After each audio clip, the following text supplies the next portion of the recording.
Je suis très heureux d'être ici. Je suis désolé de ne pas pouvoir m'exprimer en français, mais avant tout, je tiens à remercier les organisateurs, l'Académie de médecine, de me donner cette occasion non seulement de vous parler des résultats de ce que nous avons fait, mais également de partager et d'échanger les expériences. Je crois que c'est peut-être ça le plus important. Alors, je voudrais vous parler de ce réseau Telehealth. Minas Gerais est un État du sud-est du Brésil, très près de São Paulo et Rio. C'est une région montagneuse, une région minière. Et il y a beaucoup de montagnes et de vallées, et dans chacune de ces vallées, il y a une petite ville. Donc, il y a plus de 800 petites villes dans la région, pour l'essentiel des villes d'une dizaine de milliers d'habitants qui ont des difficultés à avoir accès aux services de santé. Et quelque chose qui est tout à fait typique et très important ici, c'est que nous avons d'énormes inégalités au niveau de l'État. C'est un petit peu le reflet du Brésil. Le sud et l'est près de São Paulo et Rio et l'ouest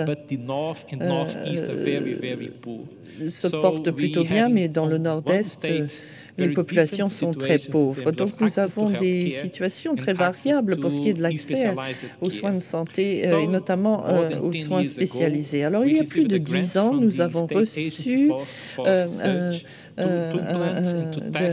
financement du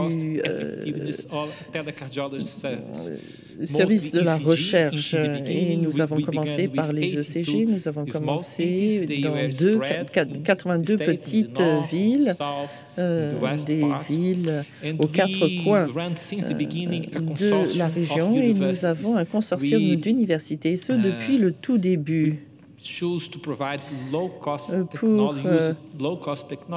l'utilisation de technologies à bas prix pour les ECG et quelques mois plus tard les téléconsultations pour ces 82 villes. Et tout cela a extrêmement bien fonctionné. Donc, dans les années qui ont suivi, au début c'était un projet de recherche et puis c'est devenu un projet à proprement parler, et nous avons pu étendre notre activité. Nous avons inclus d'autres universités. Nous sommes allés au-delà de la cardiologie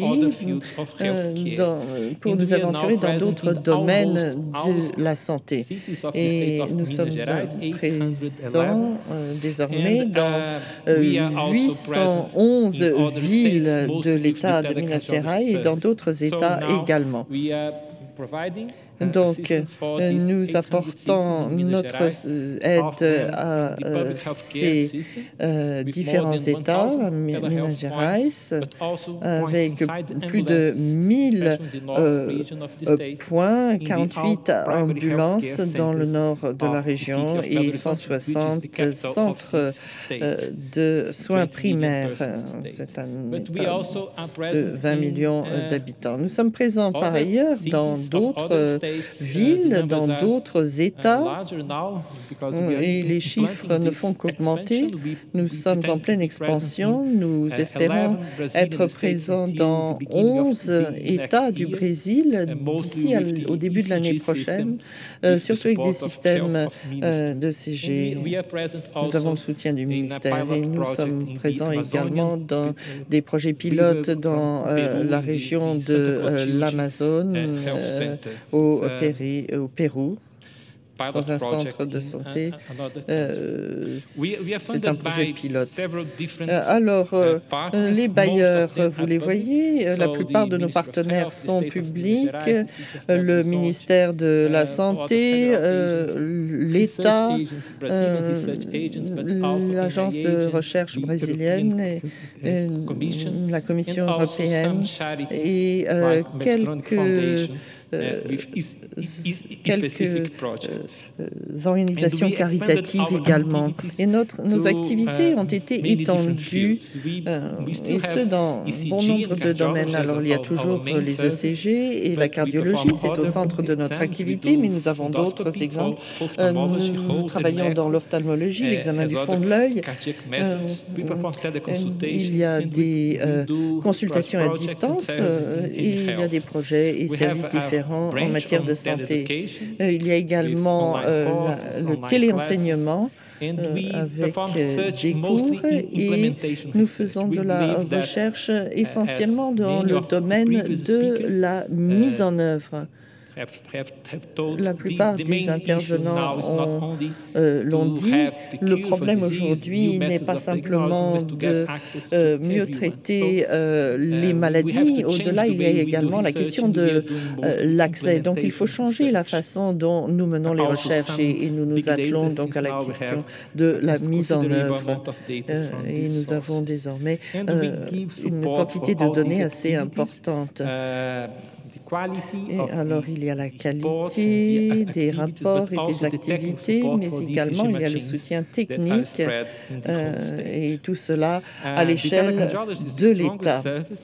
Alors, la télécardiologie, ça c'est vraiment le service le plus important, avec une plateforme informatique, une plateforme sur le web. Nous avons des partenaires qui sont ces universités et nous pouvons apporter une réponse le jour même. Et désormais, nous travaillons 24 heures par jour, 7 jours sur 7. Nous pouvons donc utiliser différentes marques et nous avons un système de remontée d'informations qui n'est pas sophistiqué, mais qui ressemble à ce que l'on a vu ici avec des mesures automatisées. Et pour les cardiologues, il y a un système qui aide à éviter les erreurs, parce que c'est cela qui est important. Et il ne faut pas de faux diagnostics et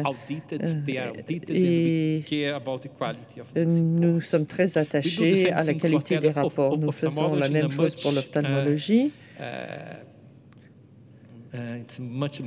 À une échelle plus modeste, mais nous avons des images, nous travaillons avec des images de centres spécialisés. Et nous travaillons dans ce domaine dans de 1 ou 2 jours. Il y a les téléconsultations également, les consultations à distance. Nous avons une petite expérience des consultations en ligne, mais cela coûte très cher. Et dès le début, nous avons décidé de nous orienter vers des technologies à bas coût qui puissent servir partout dans l'État qui est très étendu. Donc, le médecin ou l'infirmier peuvent indiquer quels sont leurs doutes quant à un cas clinique, poser la question, et nous avons donc des spécialistes dans différents domaines qui généralement peuvent répondre aux questions le jour même. Mais il y a une partie de ces questions qui sont envoyées à des spécialistes. Et là, il faut au moins 48 heures. Alors, c'est utile dans le cas des épidémies. Nous avons eu à Minas Gerais une épidémie de fièvre jaune. Donc là, nous avons pu donner la possibilité d'obtenir des informations et également, le cas échéant, de parler à un spécialiste. Alors, ces téléconsultations permettent de minimiser le flux des patients et dans certaines régions, certaines villes, nous avons ces téléconsultations pour faire la régulation s'agissant de l'accès aux spécialistes. Donc, le médecin en première intention doit d'abord se tourner vers la téléconsultation pour essayer de montrer qu'il est nécessaire de s'en référer à un spécialiste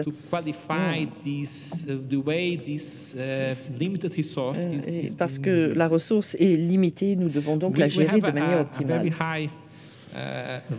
Nous avons des taux de satisfaction très élevés. Près de 80% ont pu éviter le coût d'une ambulance pour transporter le malade jusqu'à une autre ville. Et généralement, la téléconsultation a permis de répondre à la question. Et donc, il y a un bon taux de satisfaction. Et puis, les chiffres qui sont bons également. Depuis le début, il y a eu plus de 3 milliards de CG numériques, donc plus de 100 000 téléconsultations. Et vous avez également les chiffres là pour d'autres méthodes diagnostiques. Nous avons une activité également de téléenseignement.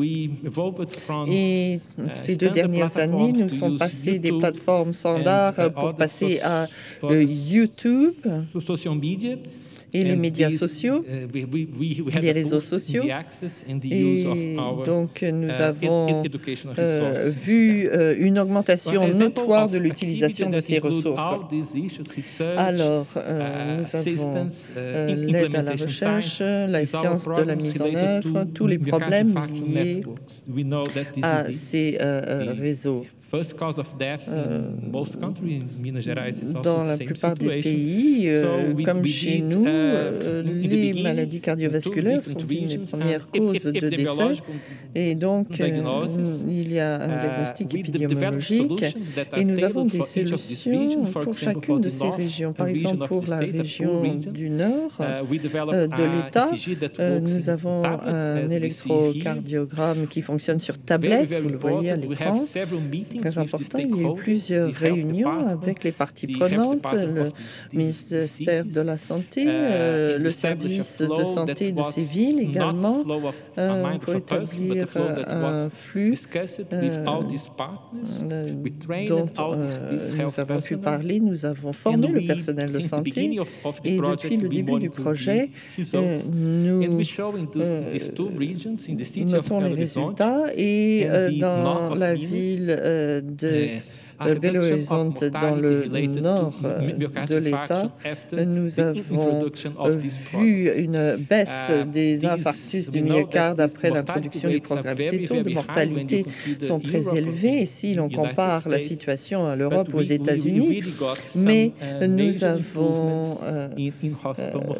pu voir une baisse sensible de la mortalité grâce à l'utilisation de ces systèmes. Nous faisons également des formations en présentiel. Pour nous, la santé, ce n'est pas quelque chose qui peut se passer du contact avec les professionnels de santé. Et nous avons évalué également les montants dépensés pour ces projets et activités de soutien.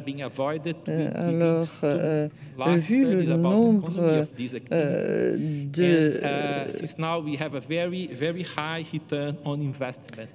d'envois chez les spécialistes qui ont été évités, nous avons un rendement très élevé, de l'ordre de 5 à 1. Les coûts sont beaucoup plus bas et donc l'on peut avoir là un système beaucoup plus efficace. Alors, quelques points clés issus de notre expérience que je résume ici.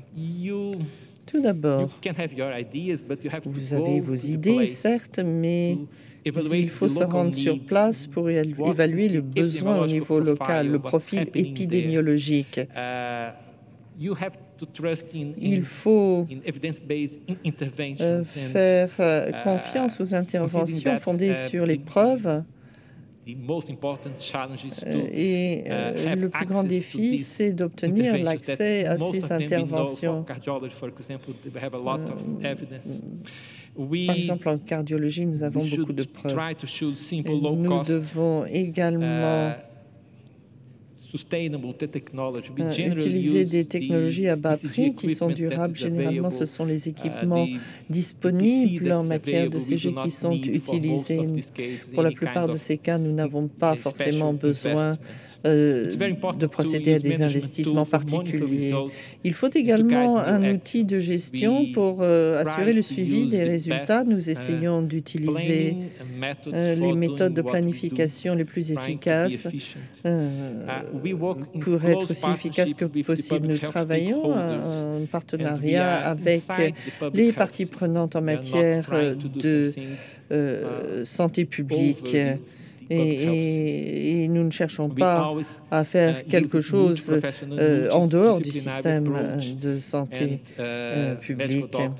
Et nous avons une approche multidisciplinaire, médecins, infirmiers, pharmaciens, etc. Donc c'est l'intégration entre la recherche, l'aide, l'enseignement, y compris universitaire. Et nous avons des étudiants et des doctorants qui travaillent avec nous, donc pas seulement dans l'État de Minas Gerais, mais également dans d'autres États. Donc j'ai un petit film que je peux vous montrer, mais je voudrais simplement dire que nous voulons montrer que nous avons pu utiliser la télésanté pour faire avancer l'égalité, la qualité, l'universalité, l'intégralité. Nous avons donc ce cycle avec la recherche qui aide à mettre en place un système et qui est inclus dans le système de santé publique. Nous essayons de faire avancer ce cycle pour qu'il devienne vertueux. Nous pensons que ce modèle peut également être répliqué ailleurs, à notre avis. Alors évidemment, nous ne travaillons pas tout seul. Nous avons une très grosse équipe avec plus de 100 personnes. Mayurati Sokimi, qui était chef de service lorsque j'étais directeur de l'hôpital ces dernières années. Nous travaillons également avec un grand nombre de personnes. Et puis, un exemple de 3 patients. Et à cette fin, il y a un petit film.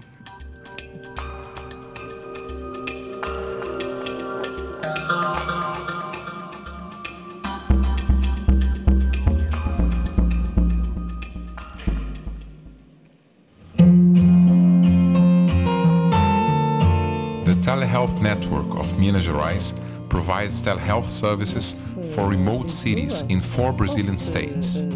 Recently, we have also been working to implement telediagnostic services in Peruvian Amazonia. The network develops innovative solutions to provide remote support to health professionals to improve the quality of health care and to reduce the feeling of professional isolation. Et pour mettre fin au sentiment d'isolement des professionnels.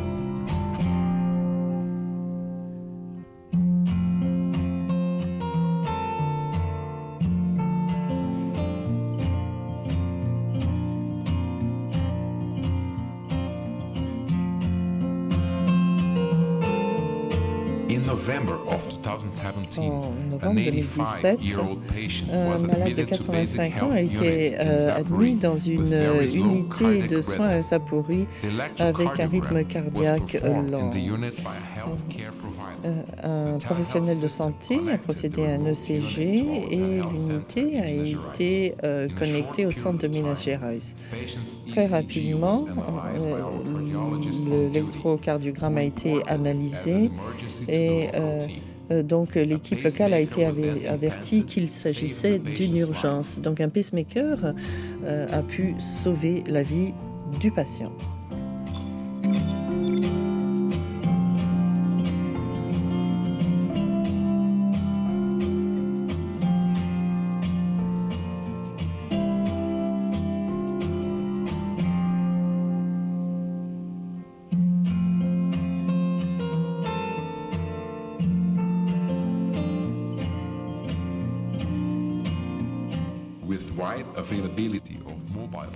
Avec les téléphones portables qui sont utilisés par tous, on peut également chercher à modifier les comportements, notamment dans le domaine de l'obésité. Donc, le réseau Telehealth de Minas Gerais a procédé à une étude qui a montré qu'une intervention de messagerie toute simple pouvait s'attacher au changement de comportement pour les patients obèses ou en surpoids, et que c'était là quelque chose qui était efficace en réduisant l'indice de masse corporelle.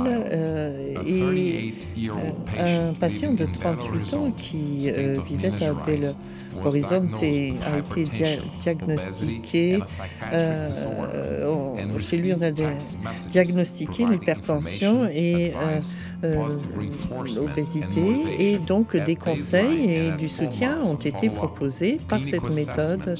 Et en 4 mois, on a vu une réduction de l'indice de masse corporelle, que ce soit les différentes mensurations ou le poids.